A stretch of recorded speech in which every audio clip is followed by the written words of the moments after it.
E aí, meus queridos, como é que vocês estão? Espero que todos estejam bem.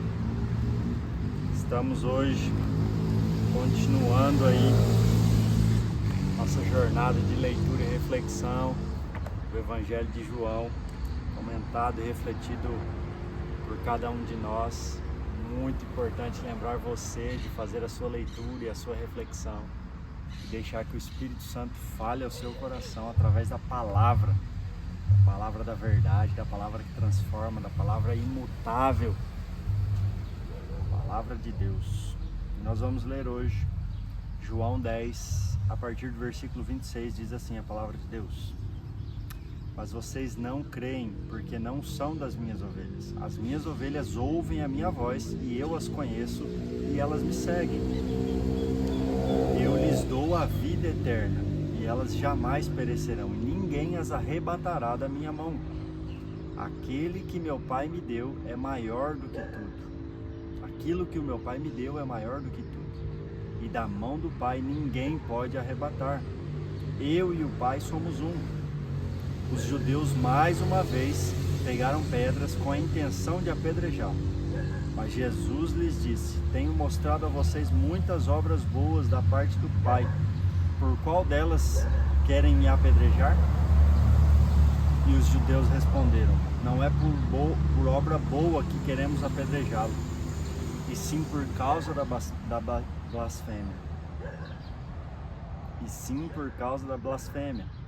Pois sendo apenas um homem, está fazendo-se de Deus.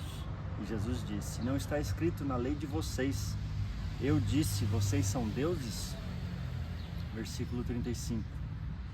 Se ele chamou deuses aqueles a quem foi dirigida a palavra de Deus, e a Escritura não pode falhar, então como vocês dizem que aquele que o Pai santificou e enviou ao mundo está blasfemando só porque declarou que sou filho de Deus? Se não faço as obras de meu Pai, não acreditem em mim. Mas se faço e vocês não creem em mim, creem pelo menos nas obras, para que vocês possam saber e compreender que o Pai está em mim e que eu estou no Pai.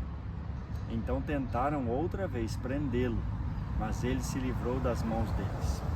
Novamente, Jesus se retirou para além do Jordão, para o lugar onde João batizava no início, e ali permaneceu. E muitos iam até ele e diziam: João não fez nenhum sinal. Mas tudo o que ele disse a respeito deste homem era verdade. E naquele lugar muitos creram nele. Até aqui a nossa leitura. E nós vamos refletir sobre as características do rebanho de Jesus. E nós vemos aqui quase em vários momentos, se não em todo esse capítulo 10, né? Jesus falando sobre a cegueira dos religiosos e falando sobre o seu rebanho, sobre as suas ovelhas. E aqui nós vemos quais as características do rebanho de Jesus, das ovelhas de Jesus. A partir do versículo 26 diz assim: mas vocês não creem porque não são das minhas ovelhas. E nós vemos que o rebanho de Jesus, as ovelhas de Jesus, creem em Jesus. E o crer significa confiar, acreditar profundamente. 27. As ovelhas ouvem a minha voz. E não somente ouvem de escutar uma palavra, mas elas ouvem e obedecem à voz de Jesus. Essa é a segunda característica que nós vemos aqui nesse texto das ovelhas de Jesus. Terceira, diz o texto, ainda no versículo 27. Eu as conheço. As ovelhas de Jesus têm intimidade com Ele. Não é um conhecimento de informação, de saber simplesmente quem é, mas de um nível de intimidade que Ele está dizendo aqui para nós. Quarta característica: e elas me seguem. Elas imitam, elas copiam, elas andam atrás, elas fazem o que Ele faz. Versículo 28. E eu lhes dou a vida eterna, vida plena, vida em plenitude, vida para sempre, vida que não acaba, né? E isso tem a ver com o estilo de vida. A partir do momento que entendem que são o rebanho de Jesus, que são as ovelhas de Jesus, e recebem essa vida, elas vivem a vida eterna desde agora, desde o momento que entenderam isso.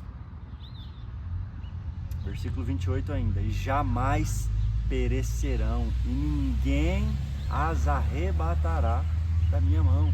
Elas têm segurança, elas têm sempre o cuidado de Jesus sobre a vida delas. E essas são as 6 características do rebanho de Jesus, das ovelhas de Jesus. E até essa ilustração, né, desse animal, ovelha, já tem tudo a ver com isso, né? A ovelha é um animal totalmente dependente, muitas vezes inocente, muitas vezes inseguro, dependente, e tem realmente a ver com isso dos filhos de Deus e dos que são do rebanho de Jesus. Essa dependência, essa confiança, essa necessidade de ter um pastor. E eu gostaria também de refletir sobre a importância que Jesus está aqui declarando sobre ele. Eu e o Pai somos um. E depois, mais uma vez, 38. Mas se faço as obras, né? Mas se faço as obras e vocês não creem em mim, creiam pelo menos nas obras, para que vocês possam saber e compreender que o Pai está em mim e eu estou no Pai. E aqui nós estamos vendo essa declaração enfática de Jesus, de que Ele e Deus são um. E aqui nós vemos claramente o que o autor queria dizer com isso, sobre Jesus ser Deus, a unidade de Jesus e Deus, a unidade entre Deus e Jesus, e ele falando o tempo todo sobre isso, reafirmando isso. Não é a primeira vez que Jesus está fazendo essa declaração. E então tentaram outra vez prendê-lo, mas os livrou das mãos deles. Novamente Jesus se retirou para além do Jordão, naquele lugar onde João batizava no início, e ali permaneceu. E muitos iam e diziam: João não fez nenhum sinal, mas tudo o que ele disse a respeito de Jesus era verdade. E naquele lugar muitos creram nele, e ali aumentou o rebanho de Jesus, os que creram nos seus sinais, nas suas obras, de que aquilo que Jesus fazia refletia que ele vinha de Deus, que ele e Deus eram um. E até aqui que eu gostaria de refletir com vocês. Vamos orar. Pai, muito obrigado, porque Jesus é o bom pastor. Muito obrigado porque o Senhor é o nosso pastor, e quando somos os seus rebanhos, nós dependemos do Senhor, nós confiamos no Senhor, nós temos a proteção do Senhor, nós recebemos vida verdadeira do Senhor, vida plena, vida que não tem fim. Nós podemos ouvir a sua voz, reconhecer essa voz e segui-lo, e viver como o Senhor vive, fazer o que o Senhor faz e copiar as suas obras. E essa é a minha oração, Deus, para que o rebanho de Jesus possa viver como as ovelhas de Jesus, fazendo o que ele fez, em nome de Jesus. Deus abençoe você.